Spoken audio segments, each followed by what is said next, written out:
Bueno, creo que estamos todos. Es más, creo que somos más de los que estábamos la última vez. Todos me conocen, ¿verdad?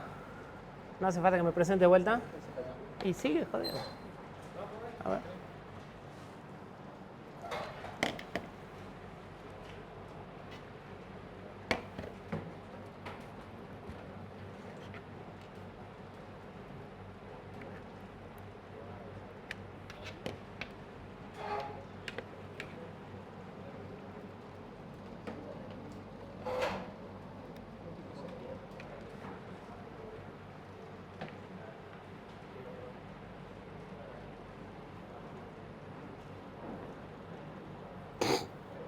Peor. Desenchúfalo y vuelve a enchufar el HDMI.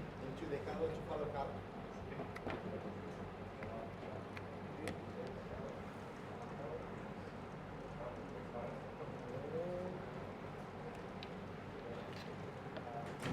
Espera.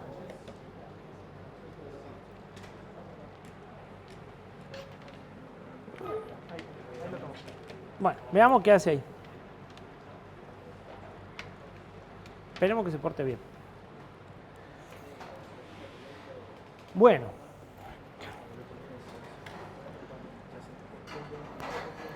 Sigue llegando gente.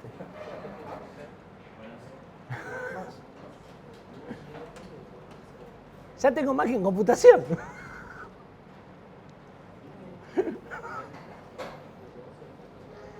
Bueno, buenas tardes.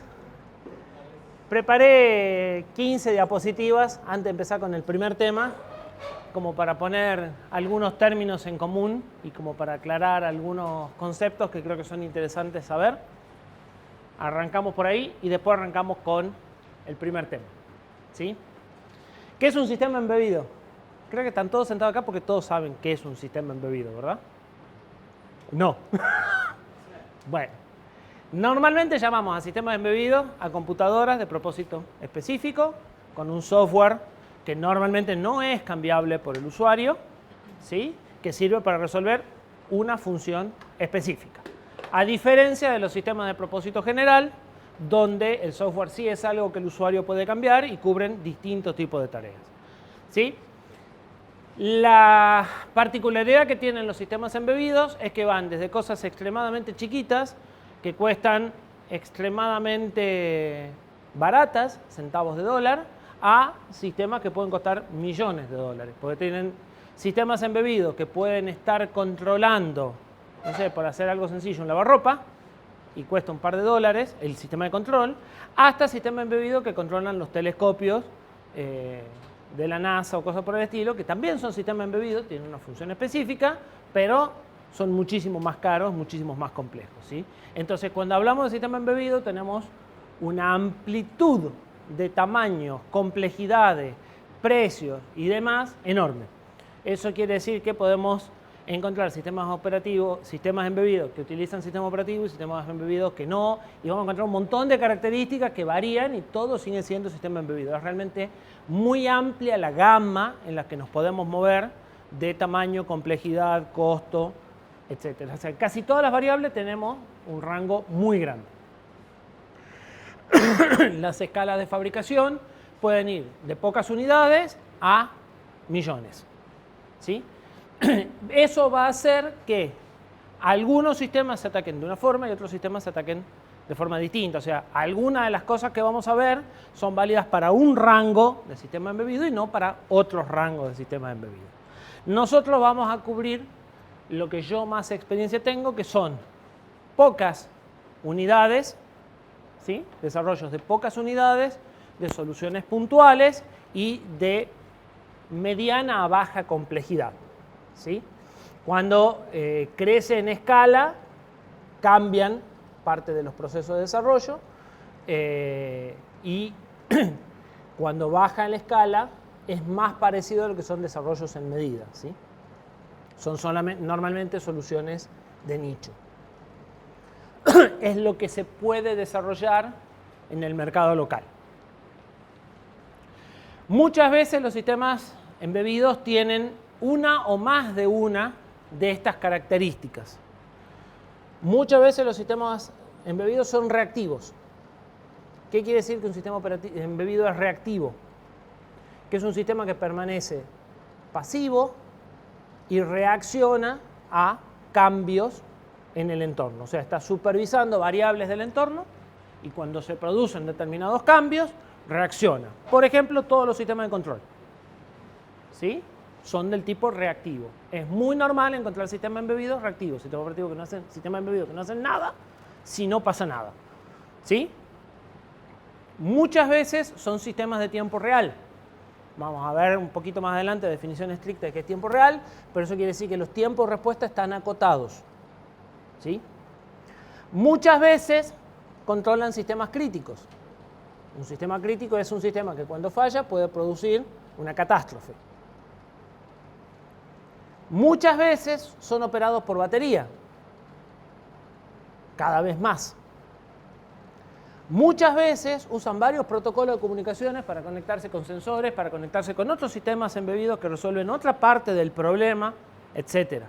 Entonces, normalmente los sistemas embebidos también suelen tener protocolos de comunicaciones de distintos tipos. Puede tener TCP por un lado y CAN por el otro, ¿sí? Y muchas veces son un componente de una solución más grande.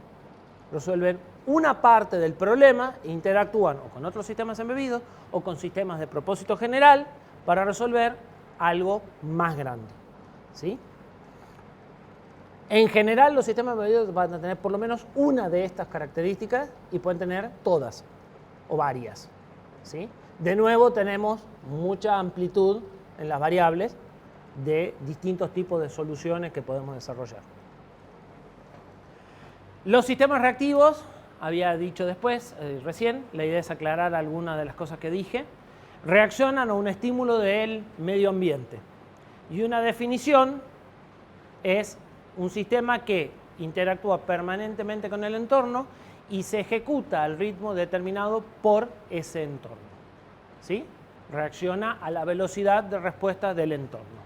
Muchas veces los sistemas embebidos interactúan con el mundo real, en general a través de elementos mecánicos.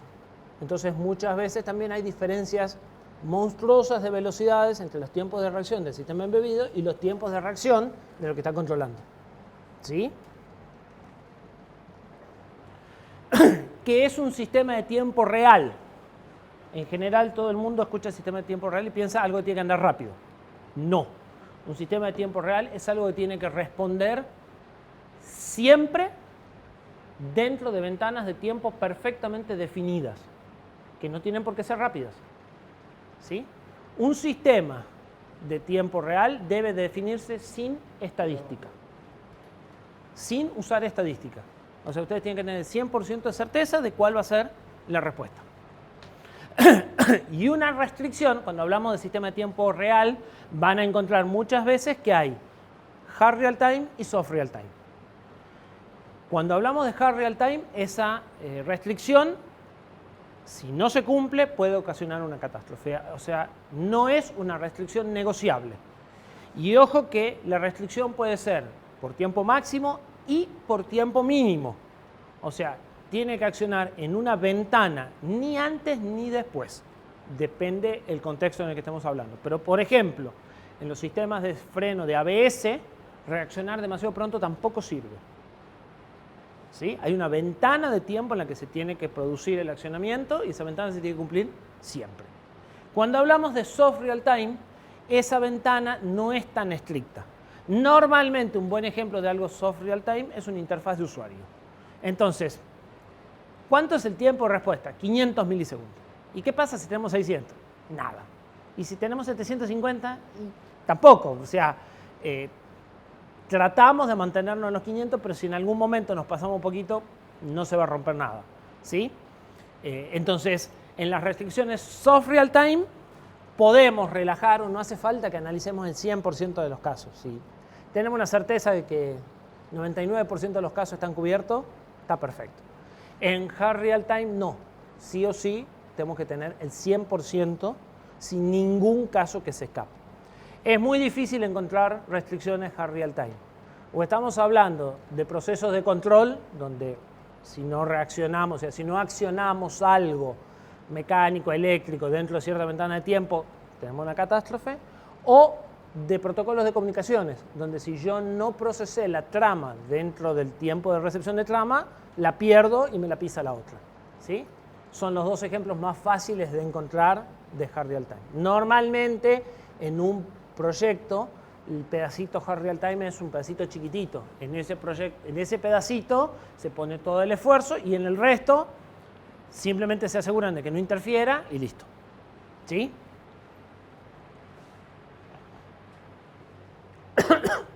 Una característica que suelen ser requerida en los sistemas embebidos es, como son especializados, o sea, están dedicados a resolver un problema puntual, es importante conocer el comportamiento y conocer el entorno en el que va a trabajar para hacerlo lo más eficiente posible en distintas dimensiones. Depende del proyecto de que estemos hablando. ¿Sí? En general, un sistema embebido se va a producir en general en grandes cantidades.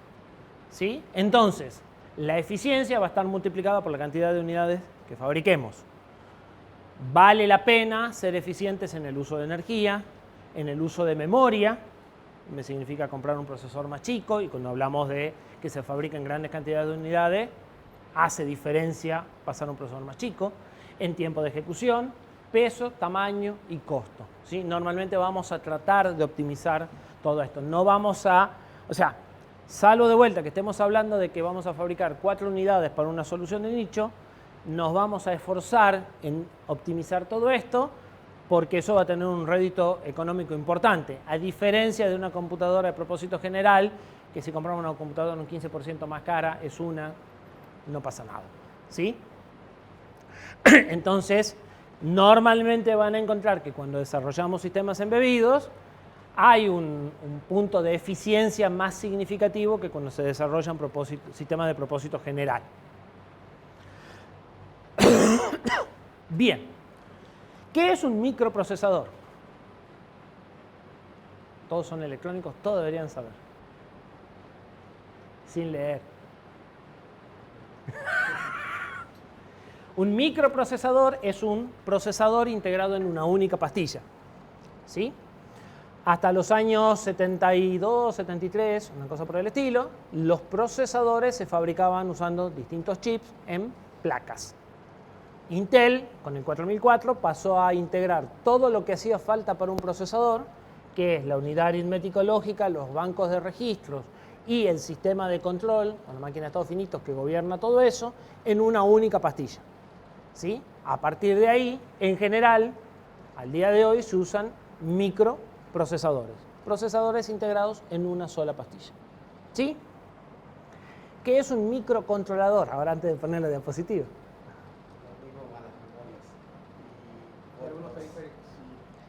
Es una computadora entera. Al microprocesador le agrega periféricos de entrada-salida y le agrega memoria, y entonces ahora tiene un sistema de cómputo completo en una pastilla. Extrañamente no son son bastante contemporáneos los microprocesadores. Los microcontroladores existen desde el año 80. ¿Sí? Y son normalmente lo que vamos a usar en sistema embebido. ¿Por qué? Porque nos resuelven todo un problema de interconexión de bases y demás que genera placas complejas, todo adentro de la pastilla. ¿Sí? Entonces, en general, la mayoría de los sistemas embebidos los vamos a diseñar en base a microcontroladores y no a microprocesadores.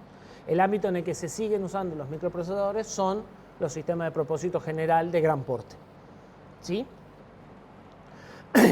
¿Y qué es un SOC? SOC. Lo tienen que haber escuchado. Un sistema completo en un solo chip. ¿Y qué diferencia tiene con un microcontrolador? ¿Esto no es un sistema completo? Las interfaces, los dispositivos de entrada-salida que integra un MCU normalmente son periféricos de comunicaciones y entrada-salida digital y entrada-salida analógica. Un SOC tiene un módem 3G completo, un sistema GPS completo autónomo enlazado. Entonces, tiene un microcontrolador y tiene periféricos, pero de otro rango de periféricos. O sea, tiene periféricos inteligentes que resuelven un problema completo dentro de la pastilla. ¿Sí? O sea, son parecidos a los microcontroladores, la diferencia es la complejidad de los periféricos que integran. ¿Sí? Normalmente los SOC se utilizan en cualquiera de los dos se usan en sistemas embebidos en determinados contextos cuando justifica desarrollar un SOC, normalmente cuando se fabrican muchas cantidad, o se utilizan en sistemas de propósito general, por ejemplo, teléfonos, computadoras, ¿sí? Hay algunos SOC que se suelen utilizar, ¿sí? Entonces, el SOC puede aparecer en los dos, la diferencia es que tiene un microcontrolador y periféricos bastante más complejos que los que podemos encontrar en el microcontrolador nativo. En el microcontrolador nativo lo que encontramos son interfaces de comunicaciones, puertos de entrada y puertos de salida, nada más que eso. ¿Sí?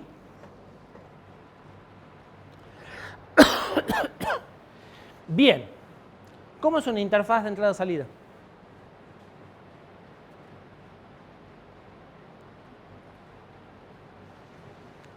¿Qué hay adentro del microcontrolador para que ustedes tengan un puerto GPIO?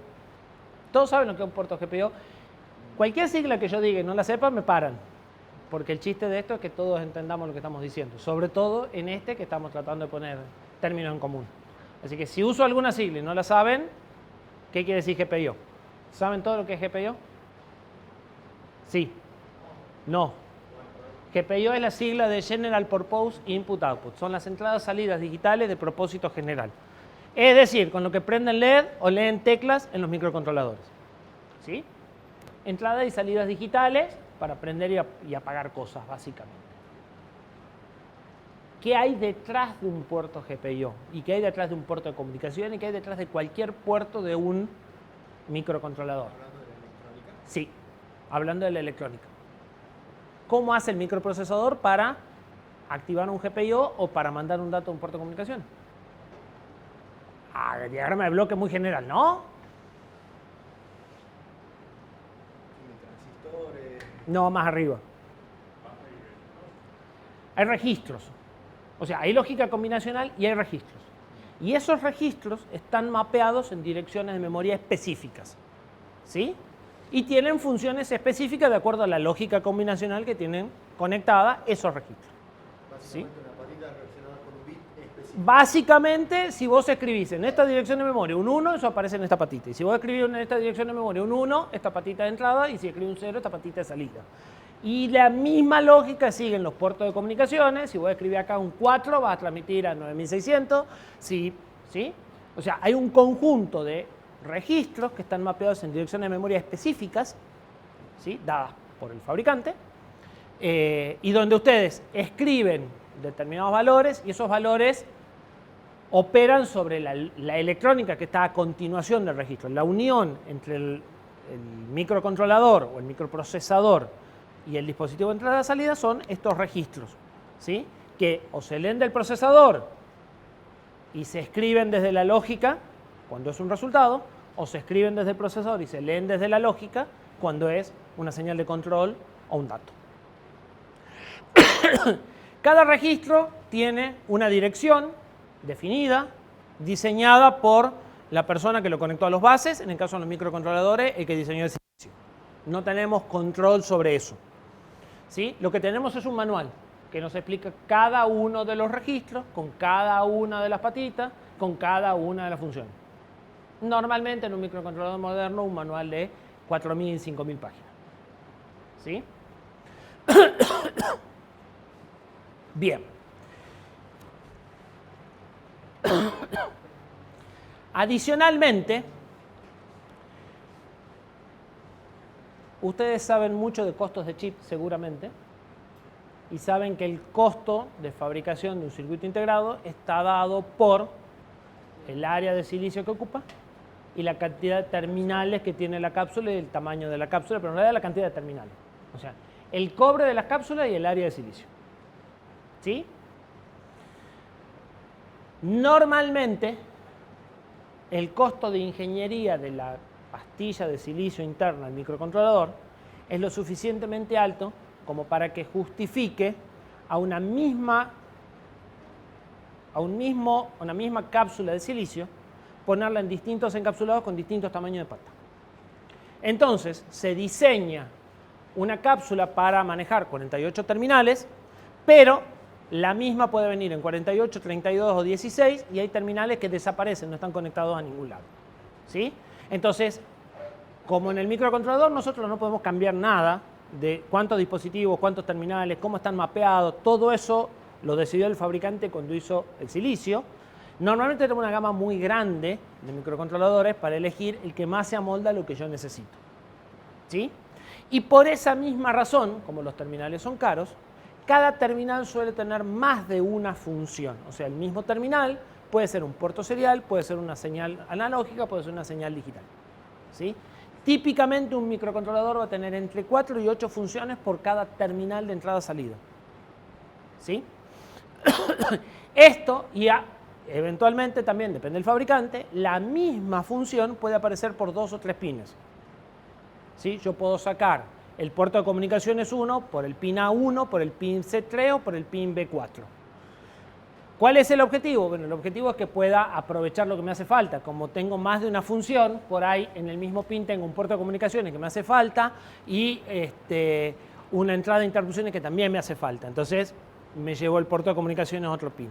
Y además me puede ser más fácil rutear la placa porque me conviene en lugar de sacarlo por este pin, sacarlo por este otro. ¿Sí? Entonces, cada terminal tiene más de una función y eso es parte también de lo que yo tengo que configurar en el microcontrolador cuando lo pongo en el proyecto. Para que sea más fácil y no me tenga que morfar las 1500 o 2500 hojas del manual, el fabricante suele darme un conjunto de funciones, ¿sí? Unas librerías, que les permiten configurar el microcontrolador, digamos que sin tener que leer todo el manual.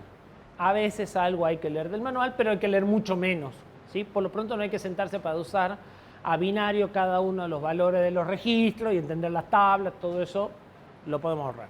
Entonces, lo que le van a dar son un conjunto de funciones con nombres más o menos significativos, de forma tal que si ustedes lo que quieren hacer es configurar un puerto GPIO, que son las entradas o salidas digitales, que normalmente son entrada o salida indistintamente, ustedes eligen. Si la quieren poner como salida, tendrá una función que dice GPIO set output. Y si la quieren poner como entrada, GPIO set input. Y no tienen que buscar qué dirección de memoria es, qué bit es y qué valor es. Llaman a la función y dicen la entrada 1 la quiero como entrada. ¿Sí? Y eso simplifica mucho el uso del procesador. ¿Sí? En lugar de morfarse todo el manual, leen las funciones, son bastante menos, son de mucho más alto nivel. Directamente ustedes dicen, por ejemplo, quiero generar una señal PWM de esta frecuencia. Todas las cuentas que hay que hacer entre los osciladores, los divisores, las hace sola y hace mucho más usable el procesador. ¿Sí? No hay mucha razón para no usarla, salvo que normalmente, o sea, los fabricantes no les interesa que ustedes cambien de procesador. Entonces, algunos fabricantes son organizados y las mismas funciones sirven para todos los miembros de su familia. Por ejemplo, ST. Si ustedes trabajan con ST, las funciones para decir que un puerto GPIO es entrada o es salida son las mismas, sin importar si están en la familia 1, 2, 3 o 4. La F1, la F2, la F3 o la F4. ¿Sí? Siempre llaman de la misma forma y tienen más o menos los mismos parámetros. Pero en cambio, otras empresas como Freescale, que ahora es de NXP, NXP tiene micros que eran de NXP, tiene micros que eran de Freescale, Freescale tiene micros que eran de Freescale y micros que eran de Motorola. Entonces, la familia Kinetics KE tiene un conjunto de funciones. Y la KL tiene un conjunto totalmente distinto. Las funciones se llaman de otra forma, usan otro tipo de datos, funcionan de otra manera. Entonces, ni siquiera dentro del mismo fabricante se pueden poner de acuerdo en las funciones. Mucho menos si a mí me conviene cambiarme de Freescale a NXP porque el que sacaron ahora es más barato o tiene más funciones. ¿Sí? Entonces, eso está muy bueno, pero lamentablemente sirve para la familia, los 3 o 4 chips que comparten el diseño general, que pueden venir en 4 cápsulas cada uno, o sea, para un abanico de 16 chips que tienen un rango de frecuencia definido, un rango de memoria definido. ¿Sí? O sea, ustedes van a encontrar microcontroladores que van de los 4 a los 16 cap por un lado, y después van a encontrar otros microcontroladores que van de los 48K a los 200 y otros que van de los 200K al mega de memoria, por ejemplo. ¿sí? Lo que puede suceder es que los grandes no comparten cosas con los chicos, dentro del mismo fabricante, y entre fabricantes ni soñarlo. Hay un intento de ARM que se llama CMSIS, de arreglar esto, que algunos fabricantes le dieron algo de bola, pero que tampoco es del todo efectivo, ¿sí? Teóricamente CMSIS es una forma universal de manejar a todos los procesadores basados en núcleos ARM para resolver este problema.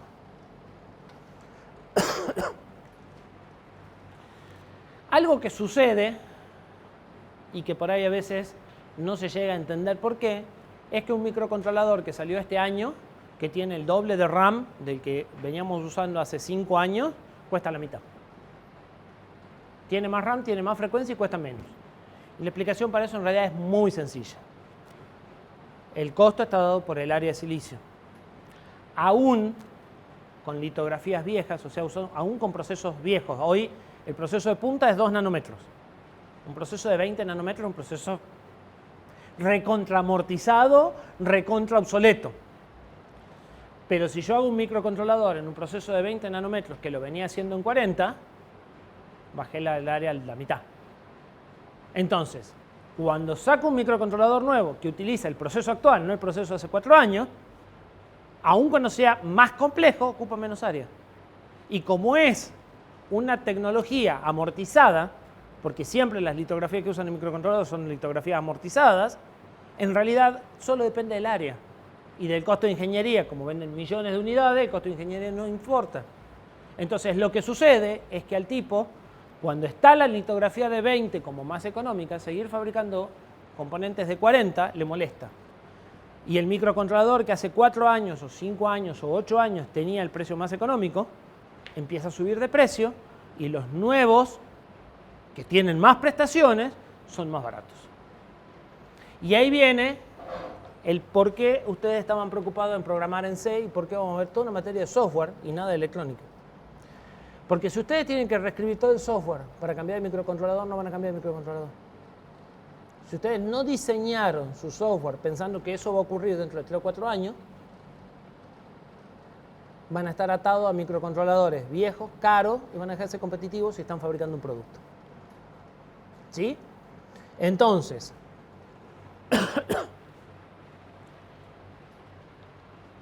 van a tener que estructurar el software pensando que nace hoy, muere, si Dios quiere, dentro de muchísimo tiempo, pero en ese proceso va a ir cambiando de microcontrolador, de placa, que eventualmente ustedes van a tener que seguir dando soporte a nuevas funciones que le agreguen sobre los microcontroladores viejos siempre que los soporten.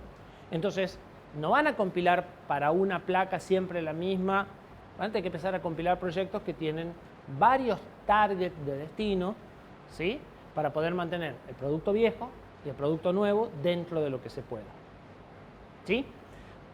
Para poder cambiarse de microcontrolador, ustedes tienen que tener una estructura, que la vamos a ver, de esto vamos a hacer 3 prácticos, que es lo que se llama una HAL, que es una capa de abstracción de hardware.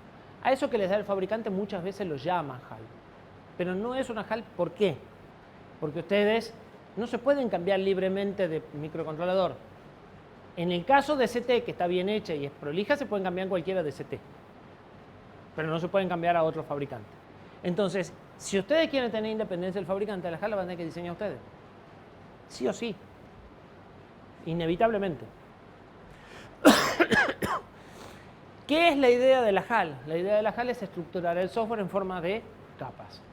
Y la capa más baja es la que va a tener interacción con el hardware.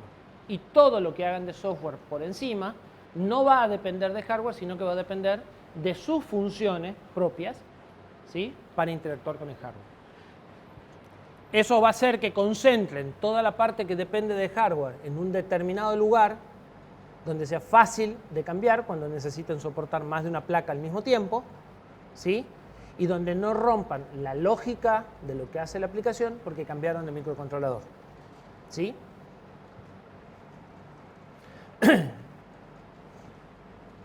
Bien, de todas formas, como les digo, vamos a construir una HAL de cero. Vamos a agarrar un programa que no tiene HAL, que depende de del fabricante, y vamos a ir construyendo una HAL. Y la realidad es que hoy en día la diferencia entre los productos en general va a estar dada por el software.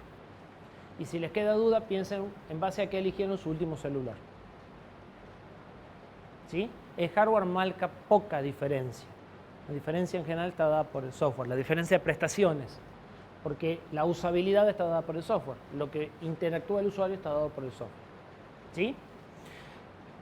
Entonces, como el software es el que define las prestaciones y el que puede diferenciar su producto de otro producto, de hecho yo estoy convencido de que es lo que puede dar pelea a los equipos chinos. Los equipos chinos tienen muy buen hardware, pero pésimo software, en general. ¿Sí? Entonces, nosotros vamos a ver mucho de software. Y lo primero que deberemos definir es qué es el software. Y por qué el software no es un programa. Es mucho más que un programa. ¿Sí?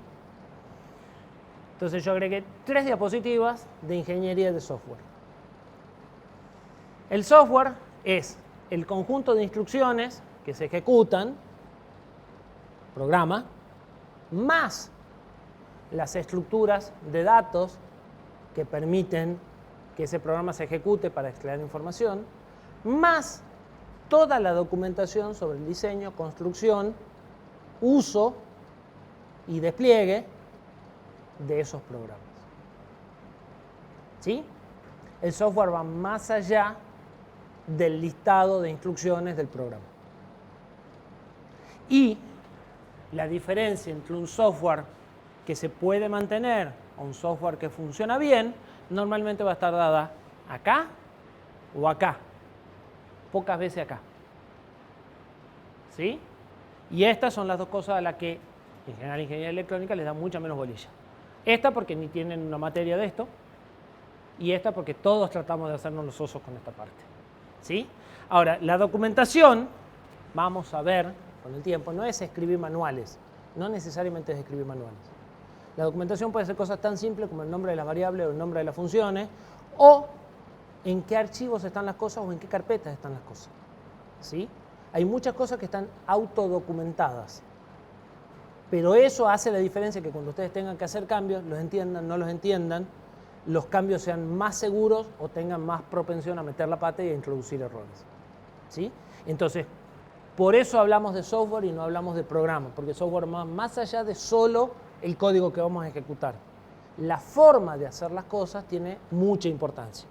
Y parte de lo que vamos a ver es cómo hacer las cosas para minimizar errores y para maximizar el mantenimiento. O sea, para maximizar las posibilidades de que eso sirva por la mayor cantidad de tiempo con la menor cantidad de cambios. ¿Sí? Para aprovechar lo mejor posible el esfuerzo que hagan en desarrollo. Este es el proceso en el que se debería desarrollar software. Nosotros no vamos a entrar mucho en detalle, pero debería de haber una planificación de qué es lo que queremos hacer. Esa planificación se debería de transferir o se debería de generar un conjunto de requisitos, o sea, una lista clara de las cosas que el software debe hacer cuando esté terminado. ¿Sí? A partir de esos requisitos, un diseño. Con este diseño se escribe el programa, se estructuran los datos, la forma en la que yo acomodo los datos o guardo los datos puede hacer, o sea, va a hacer que este programa cambie y puede ser que este programa sea mucho más eficiente, mucho más ineficiente, mucho más fácil de mantener, mucho más corto. ¿Sí? Si yo acomodo los datos adecuadamente, este programa puede ser mucho más simple. Entonces, cuando diseño no solo el programa, también diseño cómo voy a guardar los datos para sacarle, para hacer más simple el programa, para hacerlo más seguro, para hacerlo más robusto, lo que sea que haya sacado yo de esta parte. ¿Sí? Y debería de también, al mismo tiempo que diseño, pensar en cómo lo voy a probar. Y una vez que tengo las pruebas, el código y la estructura de datos, tengo el sistema funcionando. Si lo piensan, es exactamente lo mismo que hacen cuando diseñan un circuito.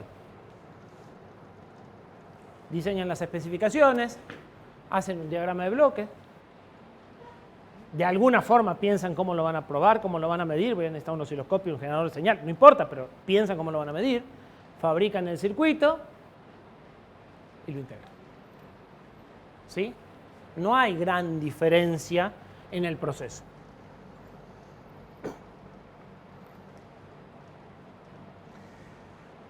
Detalles del software que hacen que sea un dolor de cabeza. Si bien el proceso es parecido al que se usa en electrónica, pocas veces usan el equivalente a los chips. Pocas veces pueden ir y comprar componentes de software ya diseñados y enlazarlos. Acá normalmente ustedes tienen que fabricar primero sus propios chips. ¿Sí? No pueden ir a comprar compuertas, osciladores, modulitos. En general, tienen que escribir todo el software a medida. Pero, si diseñan bien, algunos de esos módulos los van a poder volver a usar después. Ustedes van a poder ir construyendo bloques que pueden reusar. La calidad del resultado depende de un buen diseño, igual que en el ruteo de una placa. Y, me voy a saltar ese, como es el trabajo intelectual de un grupo de personas, la calidad del resultado va a estar innegablemente ligada a la capacidad intelectual del grupo de personas que lo desarrollan. Es inevitable. ¿Sí? Cuanto mejor sea el equipo de desarrollo, mejor preparado esté, mejor va a ser el software que va a producir. El principal costo del desarrollo de software es la ingeniería. Es todo horas hombre. ¿Sí? Eso es bueno y malo. Se gasta mucha plata en ingeniería, pero por lo menos no son costos, no son cosas que tienen que comprar y pueden romper. Y por último, y algo muy importante, el software no responde a la economía de escala. Es decir, cuando hablamos recién del sistema embebido dijimos que no se hacía de la misma forma un sistema embebido que se iba a producir por millones que uno se iba a producir por miles, porque a medida que van aumentando un orden de magnitud la escala de producción, va bajando el costo. En el sistema embebido, en el software no. En el software es todo lo contrario. Si el software es 2 veces más grande, es 4 veces más caro. ¿Sí? El software crece el costo con la complejidad en lugar de disminuir, como sería en lo que es una economía de escala. Y eso es porque es un trabajo intelectual. Cuanto más grande es el trabajo intelectual, más difícil es que una persona lo tenga en la cabeza, más difícil es coordinar al grupo de gente que va a desarrollar ese trabajo. ¿Sí? Algo que no puse ahí es, la gente que estudia ingeniería de software, está demostrado que un software se puede desarrollar con un número óptimo de personas en función del tamaño del software. Si ustedes ponen más personas que las óptimas, van a desarrollarlo más lento y le va a costar más caro. Es decir, si un proyecto se debe hacer con 4 personas, poner 6 solo genera problemas. Sí se puede hacer con 3, sí se puede hacer con 2, pero no se puede hacer ni con 5 ni con 6. Más allá del número óptimo de personas que van a participar en el proyecto, lo único que van a tener es ruido. ¿Sí? Obviamente, en sistemas embebidos estos problemas suelen no notarse, salvo que estemos hablando de sistemas embebidos muy grandes, críticos, ¿sí? Sistemas embebidos chiquitos, son proyectos que puede desarrollar una persona y todo esto no aparece. Pero el sistema crece y sí pueden aparecer estos problemas. ¿Sí? Algunas de las pautas generales de desarrollo de software vamos a ir viendo, ¿sí? Si bien el énfasis no está en el desarrollo de software, está en cosas más prácticas, ¿sí? Sí es bueno que tengan algunos conceptos de con qué se van a meter si van a desarrollar software. ¿Dudas? ¿Arrancamos con Git? ¿O hacemos una pausa? ¿Diferencia entre software y firmware? Ninguna. El firmware, le llamamos firmware al software que es para un sistema embebido que el usuario no puede cambiar, entonces está como firme ahí, pero nada más. O sea, de hecho, firmware es una jerga de sistema embebido, pero es software. Es lo mismo. Lo que pasa es que suele ser software pequeñitos, salvo algunas cosas. Entonces, algunos de estos problemas casi no se notan. O sea, cuanto más grande es el software, más se notan estas características. Si el software es chiquito, no sé, 1500 líneas de código, 5 funcionalidades, Bueno, cualquier cosa anda. ¿Sí? A menos que eso lo quieras seguir usando durante 15 años en distintos equipos, le vayas agregando funciones y ahí lo vas a empezar a sufrir los problemas. ¿Sí? Pero si vos tenés que construir un equipo y hacerle el software y sabés que nunca más vas a ampliarlo por un equipo que lo fabrica una vez y nunca más, listo, cualquier cosa anda. ¿Sí? Acá estamos planteando lo que vos querés desarrollar. Productos, le vas a tener que dar mantenimiento a lo largo del tiempo o ese producto te va a ir bien y vas a seguir vendiendo y vas a seguir creciendo. O sea, vas a estar inserto en una empresa que desarrolla sistemas embebidos, en definitiva. ¿Sí? Entonces, el software empieza a tomar importancia porque seguís tropezando con la misma piedra a lo largo de los años. Si es una cosa de única vez, todo anda.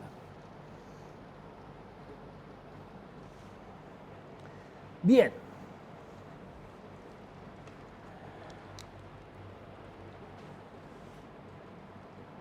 ¿Arrancamos con Git o hacemos una pausa? Hagamos una pausa.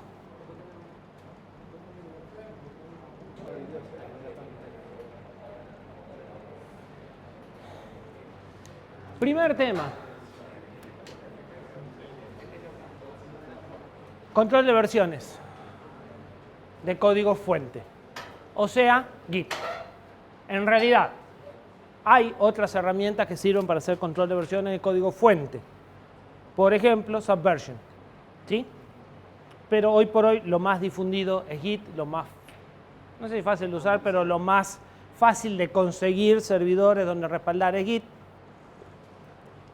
No tiene mucho sentido ver los otros. Git es una herramienta desarrollada específicamente para mantener el kernel de Linux, porque las otras herramientas tenían problemas cuando trabajaban en forma descentralizada. Git es una herramienta diseñada para que cada uno trabaje en su casa, cosa que las otras herramientas no resolvían bien. ¿Sí? Creo que esa también es una de las razones por las cuales Git se impuso como se impuso. Es un sistema distribuido donde cada uno de los programadores tiene una copia completa del repositorio. ¿Qué es el repositorio? El repositorio es la colección de todas las versiones almacenadas del código. ¿Sí? En Git, cada uno de ustedes tiene una copia completa de todas las versiones. Todo el historial. Los cambios se pueden intercambiar entre clientes usando varios protocolos como HTTP, SSH, que es un sistema de consola remota, o rsync, que es un sistema de sincronización de archivos. Y no existen en realidad los servidores Git, a pesar de que toman a decir, pero ¿y GitHub qué es? Un cliente, igual que ustedes. Desde el punto de vista del protocolo y de la funcionalidad de Git, el servidor Git no es más que un cliente que está siempre prendido. Entonces, en lugar de ponerme de acuerdo yo con Martín para decir, che, ahora me conecto a tu máquina y te paso los cambios que hice, yo los subo a un servidor y él los baja al servidor.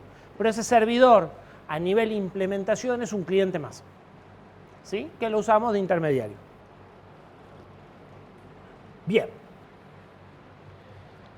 Una diferencia de Git con sus predecesores es que almacena versiones a partir de instantáneas, de copias instantáneas completas de los archivos. Es decir, cuando se genera una versión, Git almacena una copia de todos los archivos que forman la versión. Git almacena archivos, no almacena carpetas. ¿Sí? Pero los archivos los almacena con la ruta completa, cuasi completa. ¿Sí? Ya lo vamos a ver. Entonces, las carpetas son una cosa incluida, pero ustedes no pueden guardar una carpeta dentro de Git. Para guardar una carpeta lo que hacen es guardar un archivo vacío con el nombre de la carpeta, porque no se pueden guardar carpetas, solo se pueden guardar archivos. ¿Sí? Cuando ustedes hacen una versión, se hace una copia de todos los archivos que forman la versión en ese momento. Cuando ustedes hacen una versión nueva, se hace una copia de los archivos que cambiaron, por ejemplo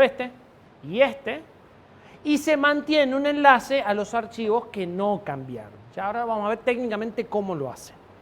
Pero almacena archivos enteros, o sea, está el archivo A completo y el archivo A1 completo, no el delta de A1 a A. ¿Sí? Para algunas cosas vamos a usar los delta, o sea, vamos a usar los cambios, pero a nivel almacenamiento guarda el archivo completo. Sin embargo, no ocupa tanto espacio como estás imaginándote. ¿Sí? Y cada versión es una copia de todo el directorio de trabajo, teniendo en cuenta que los archivos que no cambiaron no se vuelven, o sea, no ocupan dos veces el espacio, ¿no? Eso no lo hace. Para distinguir o para encontrar cambios en un archivo, Git utiliza una función de hash. Una función de hash es una función que devuelve un valor a partir de una entrada. Me dirían como cualquier función. ¿Qué es lo que hace la función de hash que utilizan la función SHA-1? Genera siempre una cadena hexadecimal de 40 caracteres a partir de cualquier entrada. Entonces, ¿qué es lo que se le manda a la función hash? Todo el contenido del archivo. El contenido del archivo hace, si quieren, como un checksum, por ponerle un checksum, es una función de hash. Y genera una cadena hexadecimal de 40 caracteres que se supone que representa el contenido del archivo. Las probabilidades de que dos archivos sean distintos pero tengan la misma función de hash es extremadamente baja, en teoría. ¿Sí? Git parte del supuesto de que no va a pasar. Después, si quieren, pueden buscar en internet qué pasa, porque ya hay alguien que lo generó y lo simuló. ¿Sí? Entonces, para cada archivo, Git va a calcularle un hash. Si el hash es igual, el archivo no cambió. Y si el hash es distinto, el archivo cambió. Y todo el manejo del archivo lo va a hacer en base al hash. ¿Sí?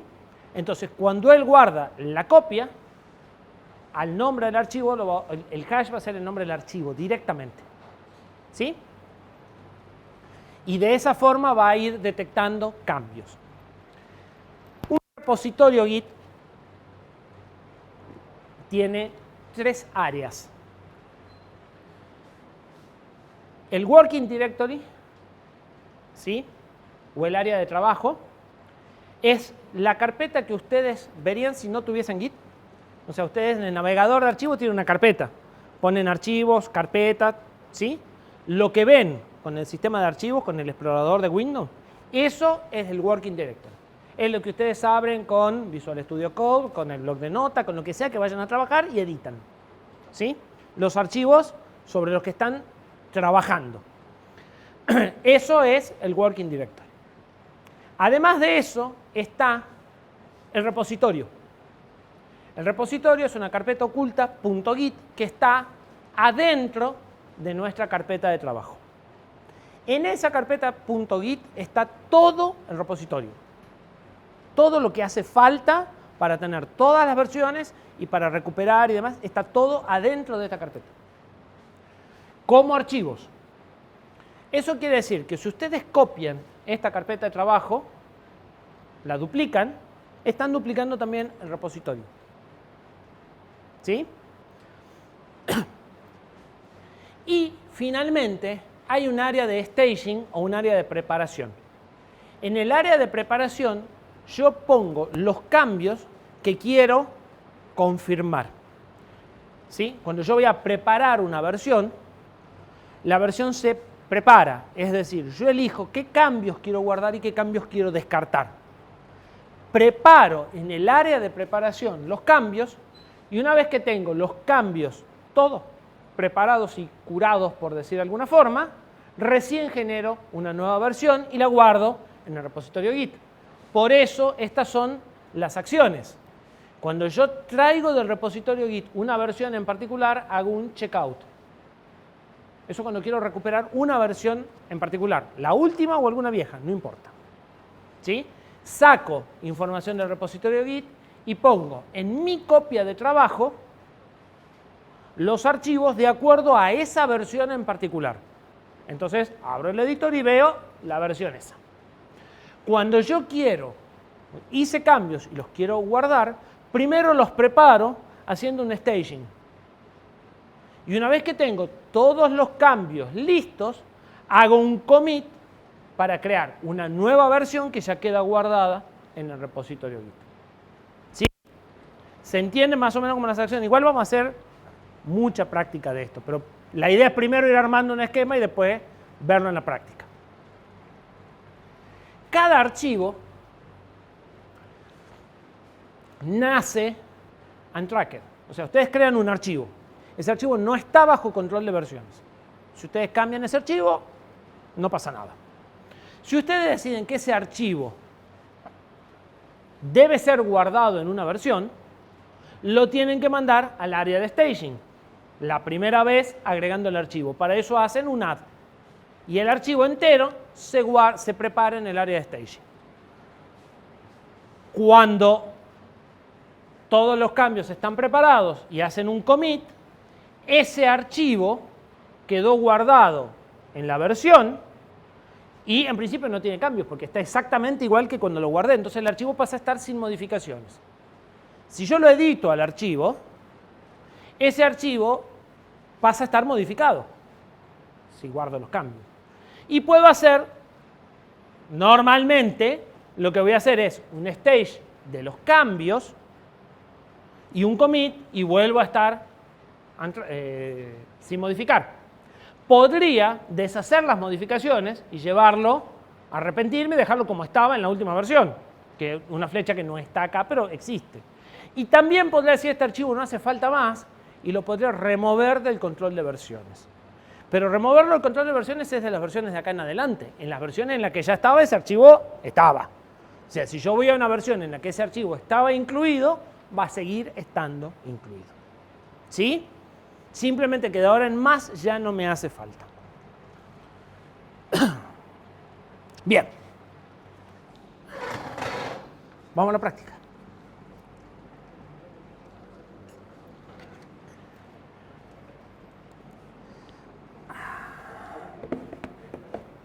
Sí, por fin. Yo tengo un machete de lo que vamos a hacer que se los voy a pasar. Porque la idea es que ustedes, como primer práctico, van a tener que hacer todo lo que yo voy a hacer ahora solos. O sea, van a tener que crear los archivos que yo voy a crear, todos los pasos que yo voy a ir mostrándoles. La idea es que los reproduzcan solo y que entiendan realmente lo que estamos haciendo y cómo funciona. Para eso tengo el machete que yo voy a seguir ahora, si no me equivoco los pasos, que se los voy a pasar, y va a quedar el video. Las dos cosas. Y vamos a tener consulta. Entonces, salgamos de aquí. ¿Se lee? No. Ahí. ¿Se lee bien ahí? Perfecto. Yo voy a crear, lo primero que deberíamos de hacer es configurar Git. Pero, bueno, les cuento así rápidamente. Lo primero que tienen que usar para usar Git es especificar su nombre de usuario y su correo. Porque todos los commits se van a firmar, por decir de alguna forma, no se van a firmar, pero van a registrar su nombre de usuario y su correo. Cuando ustedes recién instalan Git, normalmente eso no está configurado y cada vez que quieran usarlo, se va a quejar. Eso se hace con línea de comando, no creo que no hay otra opción, ---- global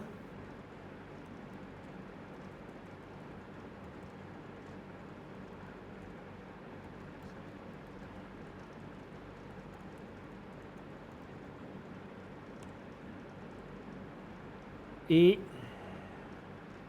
git config ---- global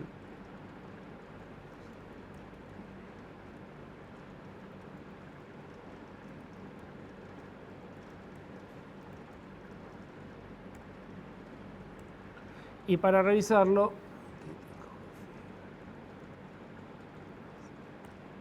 donde ven algunas cosas más, o sea, ven el nombre, ven el correo, ven algunas cosas como dónde están las carpetas y algunas cosas más de configuración que en principio no hacen falta tocar. Las únicas dos que hacen falta tocar son esas. Yo voy a crear entonces una carpeta. ¿Sí? Una carpeta normal que es sin repositorio.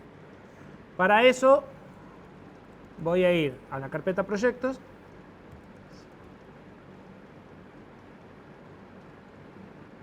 Y voy a hacer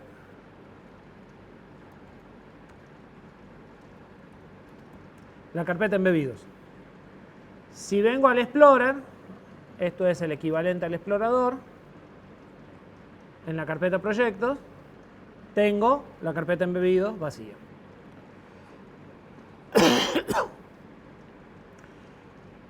Voy a crear acá un archivo. Voy a abrir la carpeta. Proyectos.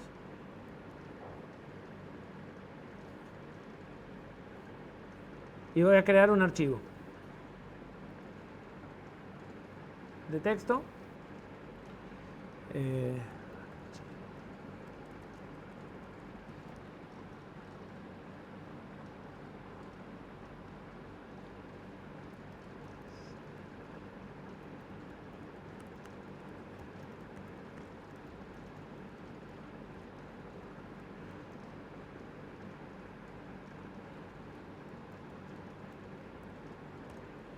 Entonces, tengo un archivo MD en la carpeta embebidos que tiene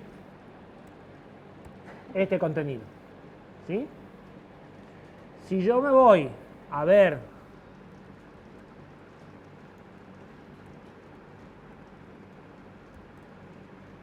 ¿qué tengo? En el directorio embebidos, el archivo, nada más.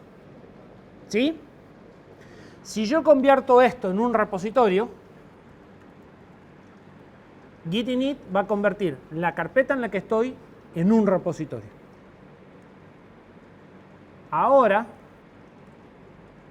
tengo muchas cosas. ¿Qué tengo? La carpeta Git con el repositorio, un archivo de configuración, unos archivos de hooks que no vamos a usar y referencias y objetos que vamos a ir viendo cómo se van completando. ¿Sí? Este repositorio está vacío, no tiene ninguna versión todavía. Todavía no hizo ni un primer commit. ¿Sí?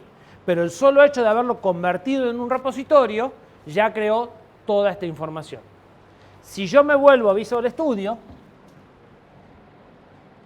fíjense que ya lo reconoce como un repositorio.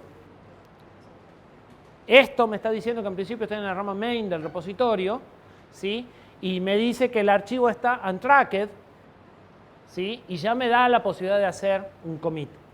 Si yo borro la carpeta Git,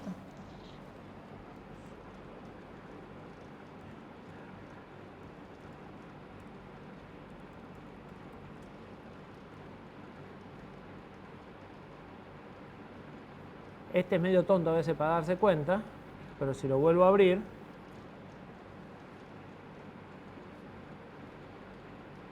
no es un repositorio. ¿Sí? Si me deja crearlo, si acá hago init repository, va a ser lo mismo que si hiciera git init. ¿Sí? Como el repositorio es la carpeta Git, lo puedo manejar desde cualquier herramienta simultáneamente. Puedo hacer un pedazo por línea de comando, un pedazo con un pedazo con un cliente gráfico de Git, porque todos operan sobre la misma carpeta. ¿Sí? Entonces, el estado de los archivos y las cosas va a ser lo mismo, lo haga de la forma en la que lo haga. ¿Sí? Volvemos a inicializar el repositorio. Vuelvo a pedir tree, vuelvo a tener todos los elementos que tenía antes. ¿Sí? Vamos a borrar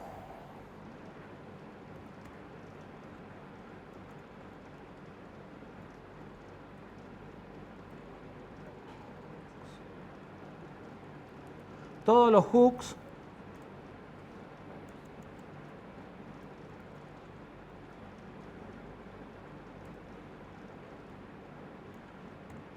para que el listado sea más cortito, porque vamos a ir chusmeando qué sucede cuando hago un commit, qué sucede cuando hago un staging en el repositorio, en la carpeta Git.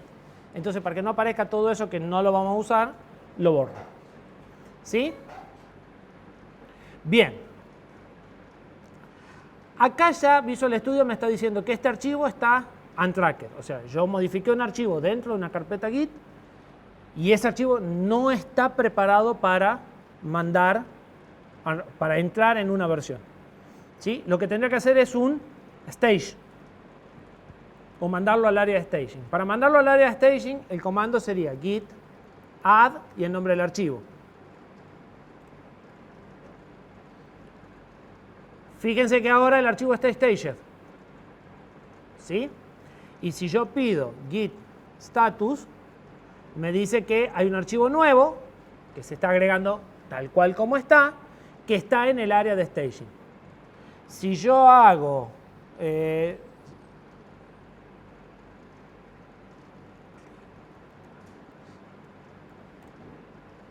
fíjense que apareció en Objects 4D, o sea, en la carpeta 4D, un archivo. ¿Esto qué es? El hash de ese archivo. Si yo me vengo acá, no lo puedo ver todavía el hash. Pero, si yo le digo que quiero ver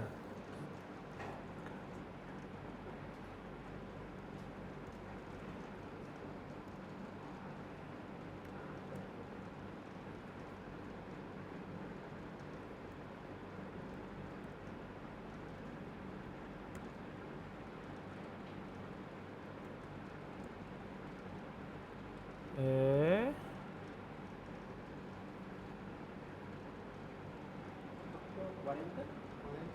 4D, no 40.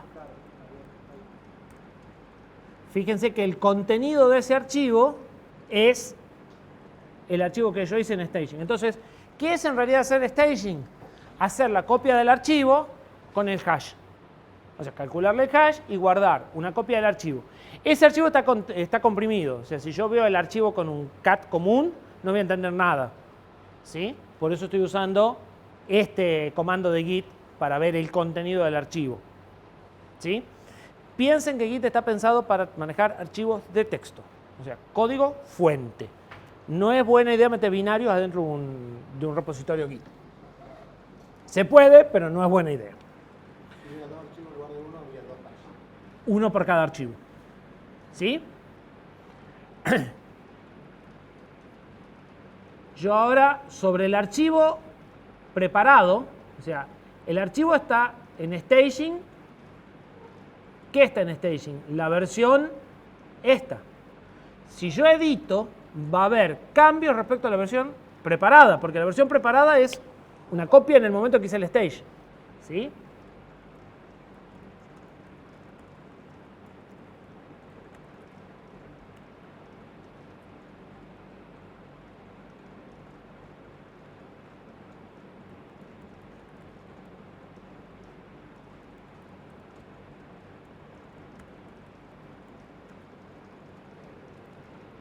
Fíjense que ahora tengo, esto es lo que está staged.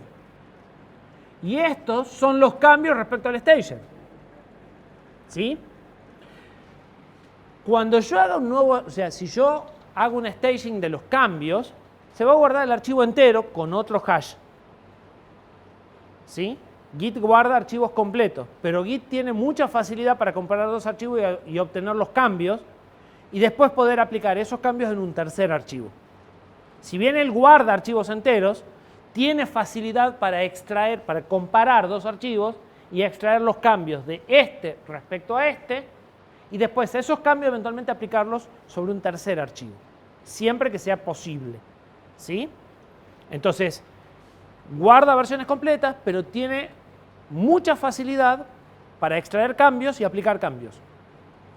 ¿Sí? Y hacer parches.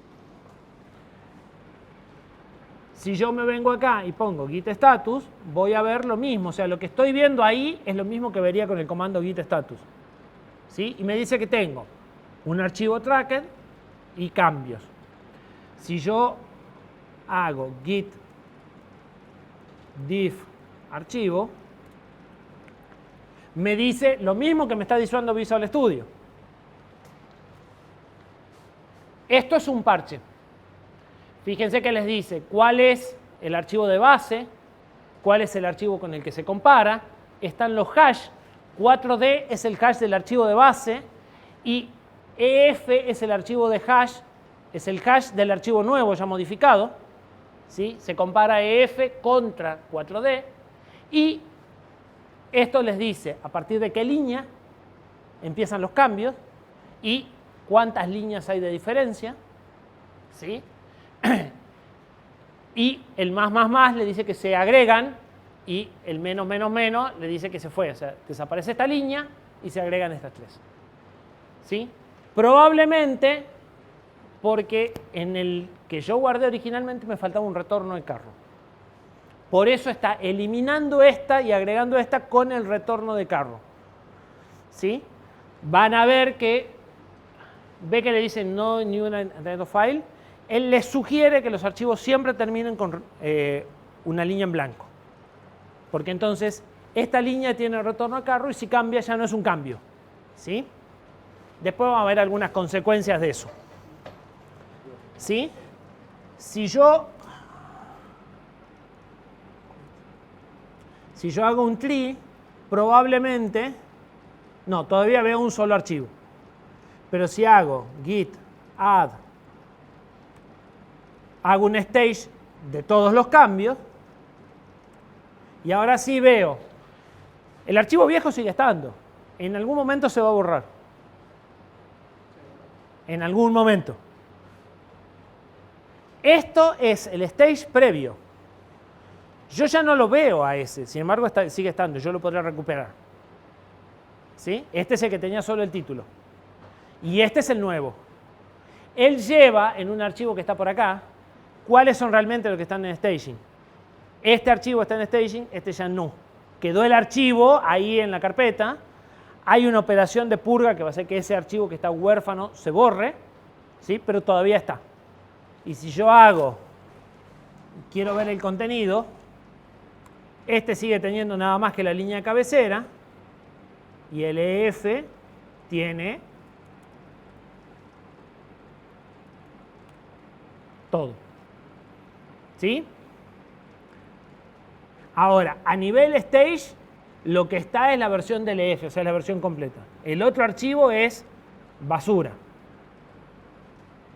¿Sí? Sí, de hecho hay un comando que se llama git prune que lo va a borrar. Porque ese archivo quedó porque era más fácil que borrarlo, nada más. ¿Sí? De hecho. No. Lo que se borra es el archivo S4D que no está ni en staging ni en nada. Porque la versión que está en stage es esta. Esta era la que estaba antes en stage, que él no lo borró cuando puse este, para no recalcularle el hash, pero ¿sí? Si hago git prune, solo va a quedar. Cuando lo borré ya no podré recuperar todo. ¿Sí? Cuando lo borré ya no. O sea, ahora ya solo quedó LF. Claro, pero eso es porque no hiciste commit. Claro, si no, Eso es porque no hice commit. ¿Sí? Si hago commit, este archivo pasa a ser del elenco estable, o sea, ya queda de por vida. Ese otro archivo podría servirme para algo si hiciese falta. O sea, si en algún momento, fíjate que no hice commit y sin embargo una copia. ¿Sí? Pero en el momento en el que le dije que quería hacer un git add de esta versión, en principio la otra se descartó. Quedó como un efecto colateral de rendimiento, digamos. No la borraron, la van a borrar en un momento, que es cuando hago un push al servidor, se va a limpiar, se va a hacer esta purga que hice a mano y se va a borrar. No te va a quedar basura de por vida. ¿Sí? Pero hasta ese momento queda ahí. Esto pasó porque he hecho un stage, me he dado cuenta que me faltaba algo. Y hice un segundo stage. Entonces, la versión previa del stage no se borra, queda ahí. Con lo cual podrías recuperarla si te diste cuenta de que los cambios que hiciste después estaban mal, digamos. ¿Sí? Pero no tenés, fíjate que desde Visual Studio no tenés forma de recuperarla. Te tenés que meter a mano, buscar cuál era, o sea, es medio enredadito. ¿Sí? Queda claro qué es la copia de trabajo. La copia de trabajo es la carpeta embebidos. ¿Sí? Es el archivo que yo veo y que yo edito. esta carpeta Git es el repositorio. Ahí se van guardando por ahora el área de stage y después cuando haga un commit ya lo vamos a ver dónde va a parar el commit. ¿Sí? Pero todo lo que está en esta carpeta es el repositorio, es toda la historia del archivo. ¿Sí? Y el área de staging también está dentro del repositorio, es donde yo voy guardando. Y yo puedo ir eligiendo qué cambios quiero guardar y qué cambios no quiero guardar. Desde Visual Studio ustedes pueden hacer confirmación línea a línea, le pueden decir esta línea sí, esta línea no. Esta línea la quiero guardar, esta línea no la quiero guardar. ¿Sí? A partir de esta interfaz. Después se los muestro. ¿Sí? Entonces, los cambios hay que prepararlos en el área de staging. Una vez que están preparados, ahora vamos a ver cómo sigue el commit. ¿Se entiende hasta acá? Bien. Volvamos a la diapositiva entonces. Sí, me parece que lo que queda un poco confuso es eso. Como por qué se pierde la versión. Creo que es porque No, todavía no tenemos una versión. todavía no es una versión, son dos. Todavía no tenemos una versión. Son cambios preparados para armar una versión. Ahora vamos a hacer una versión. La versión se hace con commit. O sea, por ahora estuvimos jugando entre acá, acá y acá. Pero no acá, porque no hicimos este paso. ¿Sí? Bien. Un commit almacena una nueva versión. ¿Cómo lo hace? De cada archivo ya sabemos que hay un hash. ¿Sí? Cada archivo de estos hash se llaman blob, binary object, binary large object, no me acuerdo qué. ¿Sí? Entonces, ese archivo que nosotros vimos recién era un archivo blob, el 4D o el EF.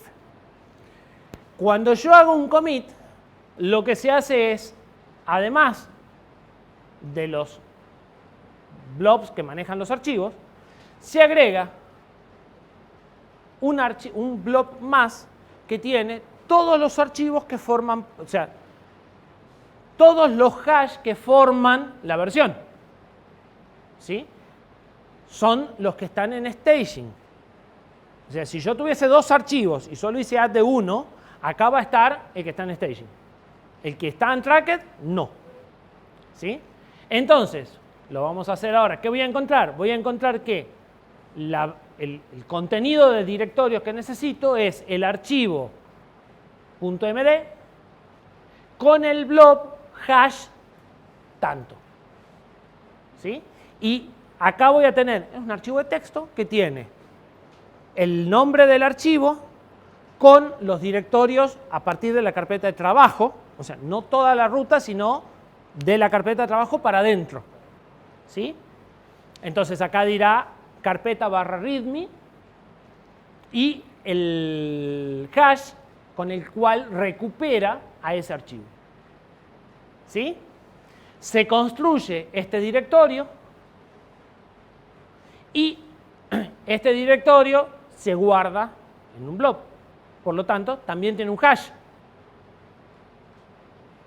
Y se genera un archivo de texto donde se pone la información de la versión.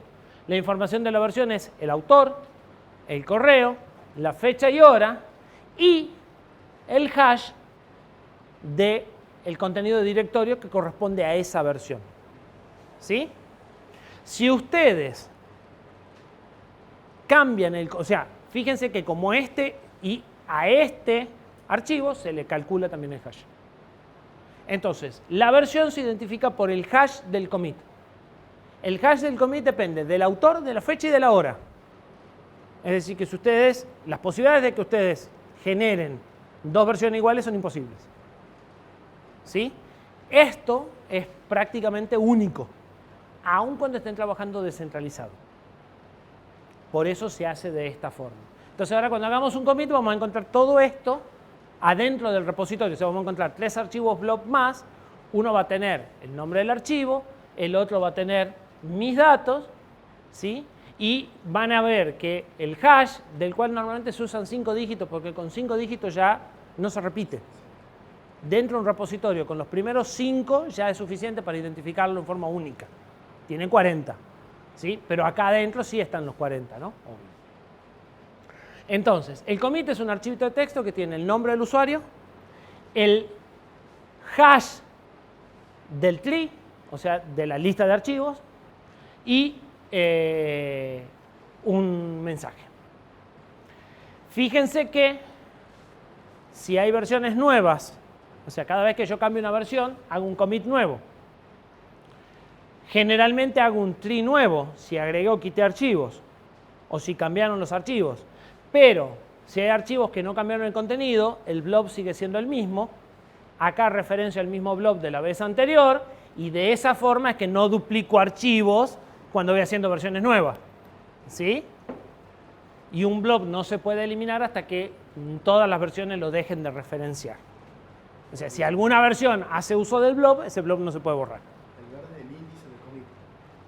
No, el índice viene a ser este, que es el commit. Este es el contenido de la lista de archivos que forman la versión, se le llama tree, es el árbol de directorios. Y este es el contenido de cada uno de los archivos de este tree.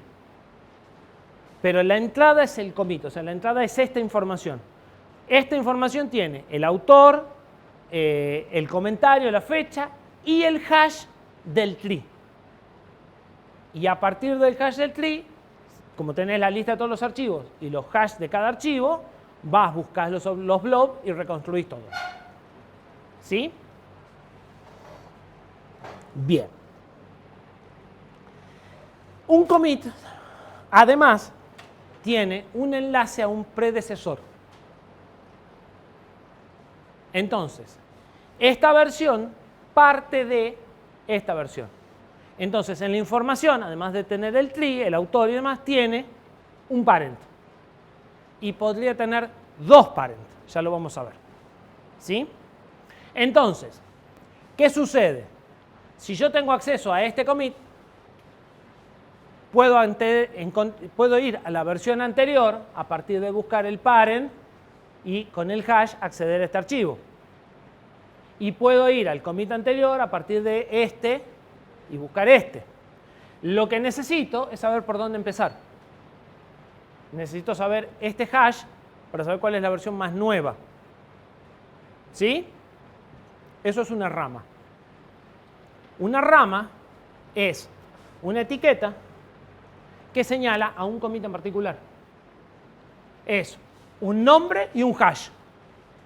La rama master en este momento corresponde al hash F3AB. Como este tiene un padre, puedo ir al anterior, al anterior, al anterior, hasta llegar al primer commit que no tiene padre. ¿Sí? Entonces, una rama es un puntero al commit más nuevo. Si yo tengo un commit sin rama, no lo puedo encontrar. Esa es una de las metidas de pata habituales. ¿Sí? Si a mí me queda un commit y no tengo una de estas etiquetas que me lo señalen, no tengo cómo encontrarlo. O sea, me tendría que sentar a buscar a mano todos los hash y averiguar cuál es. ¿Se entiende? Entonces, estas etiquetas cumplen la función de punto de entrada, de saber por dónde empiezo a explorar una versión. Y cada commit me da el anterior hasta llegar a la primera. ¿Sí? ¿Se entiende? Cuando yo agrego una nueva versión, normalmente esta etiqueta pasa a la última versión. ¿Sí? Entonces, si yo agrego un commit acá, el commit nuevo tiene a este como padre y esta etiqueta se mueve al commit nuevo. ¿Sí? Y esta etiqueta va siguiendo al último commit de la rama, que es una posible configuración, digamos, una posible historia. Porque estas historias se pueden abrir en paralelo. Como ramas de árboles, ni más ni menos. Crear una rama es simplemente asignarle un nombre a un commit. Pero eso permite ir craqueando esa versión en particular. O sea, al tener dos ramas, esto puede empezar a abrirse y puedo tener o dos alternativas que no se vuelven a unificar nunca más, la placa A y la placa B, que hasta un momento eran iguales, pero a partir de acá dejaron de ser iguales, o se pueden volver a unir. ¿Sí? Entonces, tengo la versión de Martín, la versión de Luis, y después las volvemos a poner en común. ¿Sí? Cualquiera de las dos opciones son válidas. pero necesito una rama para ir siguiendo esa evolución. Después, cuando se unan, con una sola rama me va a servir. Si no se unen, las dos ramas van a vivir de por vida. O sea, cada una va a seguir con su historia independiente. ¿Sí? Hay una rama especial o una etiqueta especial. Estos son nombres, son etiquetas, en definitiva. Existen las etiquetas en Git. Las etiquetas son lo mismo que las ramas, nada más que las etiquetas se supone que no se mueven. Quedan clavadas siempre en una versión y sirven para señalizar, por ejemplo, la versión 1.0. ¿Sí? Es lo mismo que la rama, pero la rama se va moviendo y la etiqueta se queda teóricamente siempre clavada en la misma versión. ¿Sí?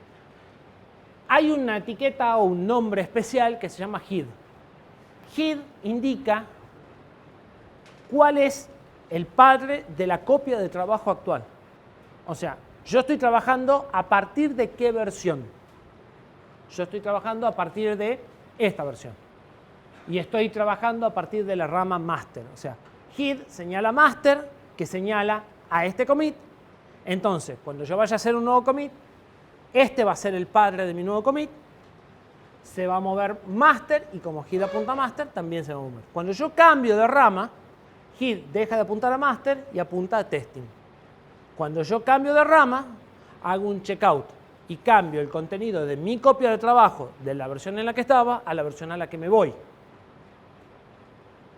Head coincide con lo que va a haber en la carpeta, si ahora un buscador de archivo con el contenido de... ¿Cómo? Head va a coincidir con lo que tengo en la carpeta. No, si lo abriera en con- realidad, o sea, head va a ser el que va a determinar el contenido de la carpeta, porque te va a cambiar lo que está en la carpeta para que, en función de esto. Cuando vos movés head, el byte te cambia todos los archivos de la copia de trabajo a esa versión. Por eso en algunos momentos te va a decir, no, no puedo hacer eso porque si lo hago te voy a perder cambios que vos todavía no guardaste. ¿Sí? Que es otra de las metidas de pata, decirle, no importa. ¿Sí? Cuando ustedes cambian de versión, cuando hacen un checkout, el contenido de la carpeta en la que ustedes trabajan cambia porque se amolda a la versión. Si ustedes tienen archivos modificados sin comitear, y él o se los deja y no puede ir a la versión, o se los pisa. ¿Sí? Si se los pisa, los cambios que tenían los perdieron irremediablemente. ¿Sí? ¿Se entiende? Lo vamos a hacer ahora, vamos a perder cosas a propósito. Bien, cambiar de rama es solamente apuntar head a otra etiqueta. Si ustedes agregan un commit, la rama señalada por head es la que cambia y la otra rama se queda donde estaba. ¿Sí? Y pueden suceder dos cosas. Puede suceder que esta siga avanzando y esta se quede quieta, o puede suceder que venga a esta rama y haga otros cambios y esto bifurque. ¿Sí?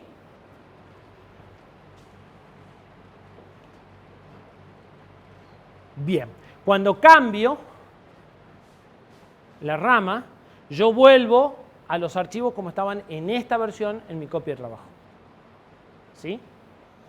O sea, si yo paso de acá a acá, los archivos se van a volver a como estaban justo antes de la modificación que acabo de hacer.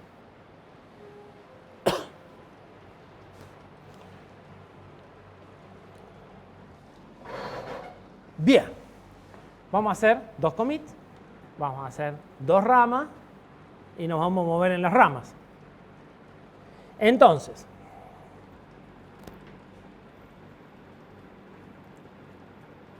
volvamos a nuestra línea de comando.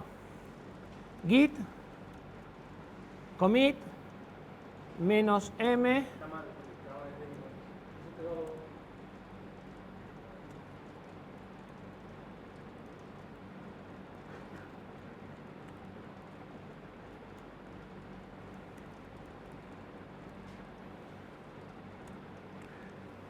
Fíjense que me dice que el commit se hizo en la rama main. ¿Sí? Si yo vuelvo acá a Visual Studio, ya ahora no tengo cambios pendientes, porque ya los confirmé. Y si me voy a este, tengo la primera versión del ejemplo, que corresponde al hash, allá está en la esquina, 15.12.009, una cosa así. ¿sí? Acá está todo el hash del commit, commit 15, 2, 10, etc. No tiene padre, es el primer commit no tiene padre. El autor, quién hizo el commit, la fecha, el texto que puse recién como referencia y el contenido, el archivo MD con esta versión. Si vamos aquí, fíjense que aparecieron el EF que ya estaba, que es el archivo, el 4.2, que es el tree, y el 15.02, que es el commit. ¿Sí? Si yo le pido ver el contenido del 15.02,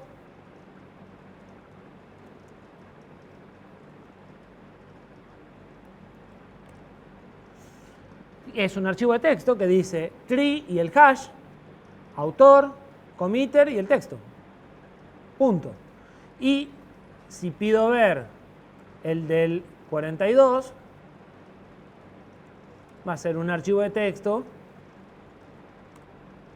que tiene el 16C44, no me acuerdo qué es, blob, el hash y el nombre del archivo. O sea, es bastante simple la forma en la que está hecha.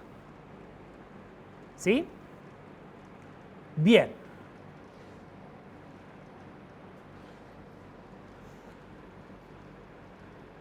Hagamos más cambios. Si lo hicieras ahí en Room, se borrarían los dobles. No, nada. Porque estos tres son datos importantes. Este tiene la información del commit. Este tiene la información del tree y este tiene la información del archivo. Ninguno se puede borrar. ¿Sí? Este sirve de índice para este y este sirve de índice para este y todos los que lo formaran. Por eso yo entrando por este ya tengo todo. ¿Sí? Yo lo que no te mostré todavía es acá el ref head main, es la etiqueta main en lugar de master y tiene 15 $. ¿Sí? Que ya lo vamos a ver. Entonces, acá tengo los indicadores de cuáles son los commits. En el commit tengo los tree y los padres si me hacen falta ir para atrás, y en los tree tengo los archivos. Pero todo esto hace falta. No es como recién que había quedado por basura. Todos tienen información. Entonces, si hago un prune no se borra nada de eso. Todo eso forma la versión. ¿Sí? Un comentario. Las ramas originalmente por default de Git, o sea, las ramas pueden tener cualquier nombre, pero por convención la rama principal del repositorio se llamaba master. Hasta que hace 2 años o 3 con el movimiento de Black Matter dijeron que master era despreciativo no sé para quién y decidieron cambiarlo a main. Razón por la cual la documentación vieja que encuentre de Git va a hablar de master y la documentación nueva va a hablar de main. Es lo mismo, es un nombre arbitrario, ¿sí? Pero mientras tanto agrega ruido. Normalmente, si usan master y no anda, cámbienlo por main y tienen que andar. En realidad, cuando ustedes crean un repositorio, pueden decidir poner el nombre que quieran a la rama principal y podrían seguir siendo master. Lo que pasa es que las versiones nuevas de GitHub y las versiones nuevas de Git automáticamente ponen main en lugar de master. ¿Sí? Modifiquemos de vuelta el archivo.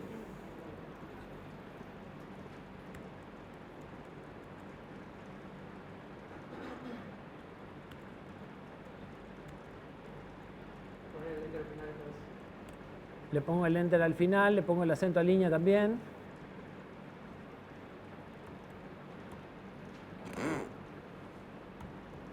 Le pongo el acento donde va mejor. De nuevo tengo un archivo, pero ahora ya está modificado, ¿sí? Sobre la base. Si hago clic en el archivo, acá y acá, veo los cambios, ¿sí? Lo mismo que haría con Git status. ¿Qué cambios tengo respecto a la modificación?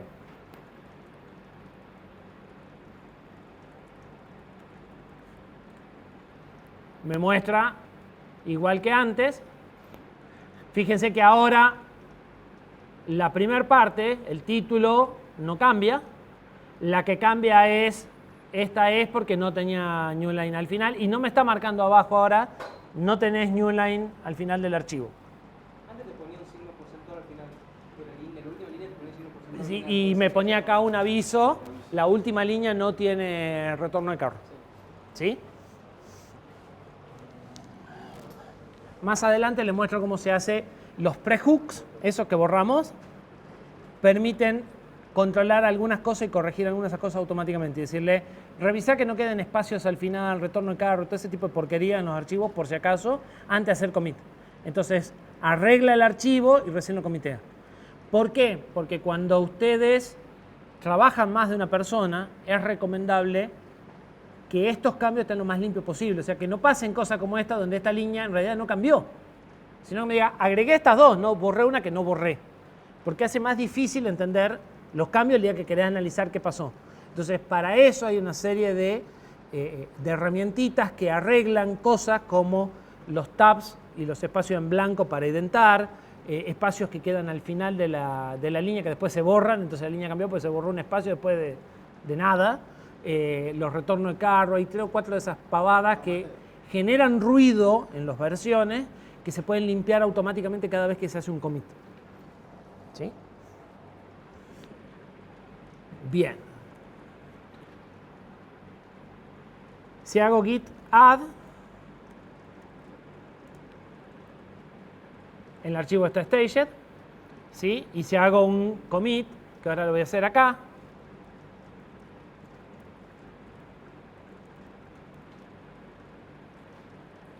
ahora tengo dos versiones, ¿sí?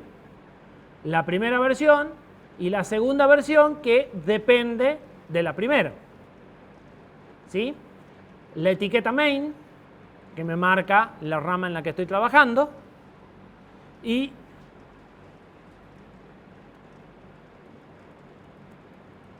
la última vez que lo vamos a ver, 6 archivos, ¿sí? Vaya a saber cuál es cuál. En realidad podemos saber. El commit es el que empieza con C6.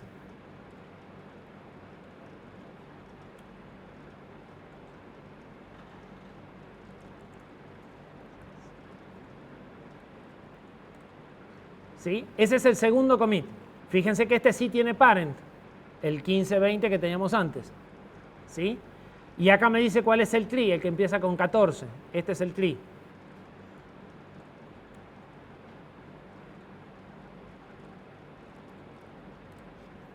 El tree lo único que cambia es el hash del archivo y el B4 es el nuevo hash del archivo. O sea, la versión con los dos renglones. ¿Sí? Bien. Y tengo una rama, main, que pasó de la primera versión a la segunda versión automáticamente en cuanto yo hice un commit. Le dijimos que las ramas iban siguiendo la rama actual, que es la que tengo acá abajo, que es main, va siguiendo a la última versión. ¿Sí? Creemos otra nueva rama. Entonces, git branch. Ahora tengo dos ramas, main y develop. Y develop, como no le dije que quería apunte a un commit en particular, cosa que podría haber hecho, apunta a head, apunta al mismo lugar. O sea, se supone que arranco desde el mismo punto. Si yo hago git checkout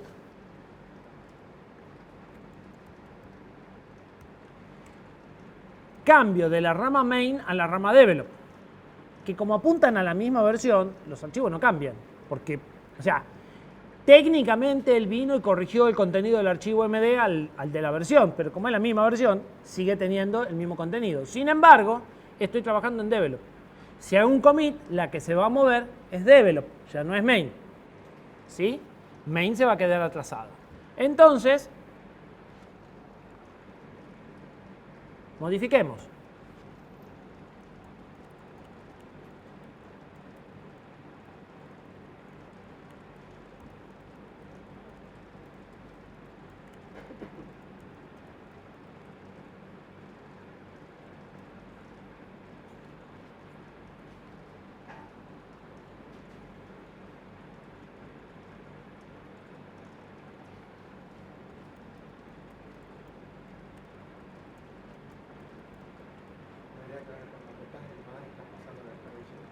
Cuando aprieto el más, estoy poniendo en Staged todos los cambios del archivo.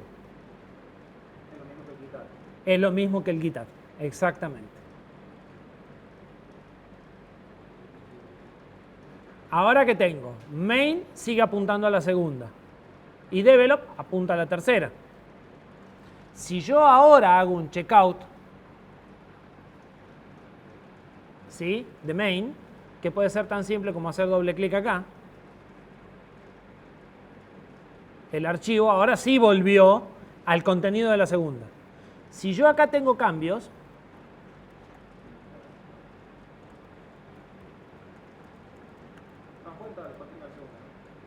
¿sí? La tercera dice abajo, esta es la tercera versión. ¿Sí? Ahora tengo cambios respecto al archivo de la versión. Si yo vuelvo a cambiar a develop, me dice, no, porque tenés cambios en el archivo que yo te los voy a pisar. ¿Sí? Pero si yo vengo acá y hago git checkout -f main develop -f para forzar. Fueron los cambios. Esos cambios los perdí irremediablemente. No hay solución. ¿Sí? No, no elimina el staging. Elimina tu archivo en la copia de trabajo. Vos habías editado el archivo en la copia de trabajo y él viene y te lo pisa con el de la versión. Y eso no está guardado en ningún lado. O sea, está guardado en el archivo que él pisó. O sea, sí, vos lo guardaste en el archivo, pero él viene y te pisó el archivo. Chao. No está en ningún otro lado. Este Visual Studio no te deja, o sea, no tenés un tilde decirle, dale igual, pero otros sí. Otros clientes tienen la opción de decirle, bueno, no importa, pisalos. Fueron. Metida de pata número 1 con repositorios, esa. ¿Sí? Querer ver algo no anda, quiero ver una versión, traigo una versión sobre lo que estoy trabajando, y lo que estoy trabajando lo pierdo porque lo piso con la versión que estoy trayendo. Hay muchas cosas que puedo hacer. Si quieren la más segura, es copio toda la carpeta, la abro, acá me cambio de versión y acá sigo trabajando. Se puede hacer un commit o se puede hacer un stage. Un stage es un commit en borrador. Es un commit, pero que después lo voy a tirar a la basura. Entonces, guardo los cambios, pero después puedo recuperarlos. Pero algo tengo que hacer. ¿Sí? Depende de la herramienta que usen, no los va a dejar. Los va a dejar con un tilde o algunos clientes gráficos, por ejemplo, GitKraken les hace un stage automáticamente. Para evitar problemas, ni les pregunta. Hace un stage de todo y hace el checkout y les deja el stage al costado. ¿Sí? Para evitar problemas. El mismo problema lo van a tener cuando estemos en un servidor y estemos trayendo los cambios que hizo alguien. Eventualmente. Por eso es que es importante. ¿Cortamos acá? Quedan 2 pavadas de ver, o sea, queda meternos en la rama para ver dónde están los enlaces en los commits, que en realidad... Fíjense que ahora tengo 2 referencias. Y estos 2 archivos lo que tienen es el hash, simplemente. Los archivos tienen solamente el hash de cada uno de sus primer commits. Y eso es la rama.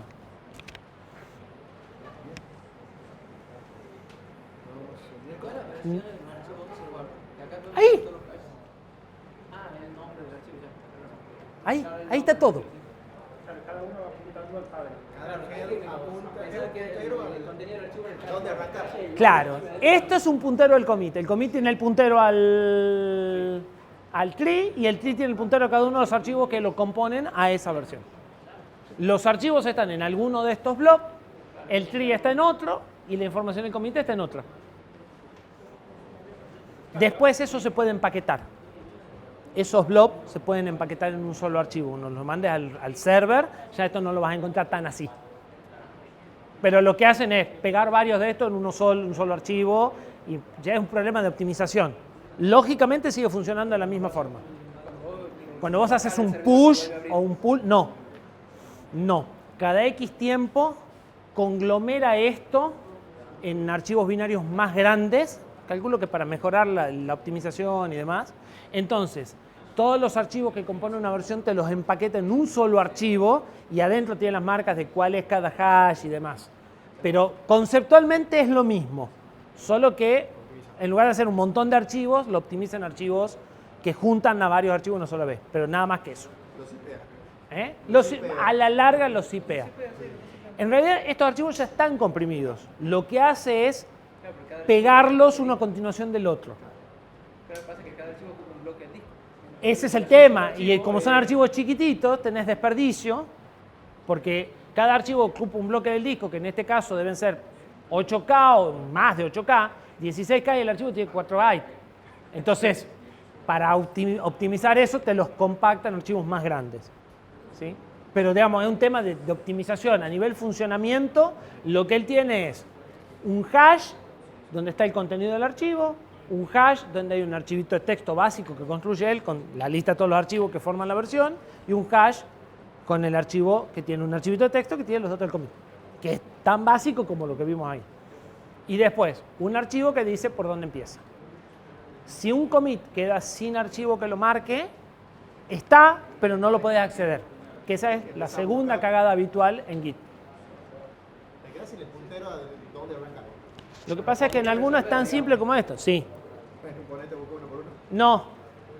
Haces un reflog. Si vos venís y haces así y le decís checkout, fíjate que ya te está avisando. Estás por hacer cagada, ¿eh? Pero acá sí tenés tilde para decirle seguí. Tenés un checkout a un commit. No hay rama.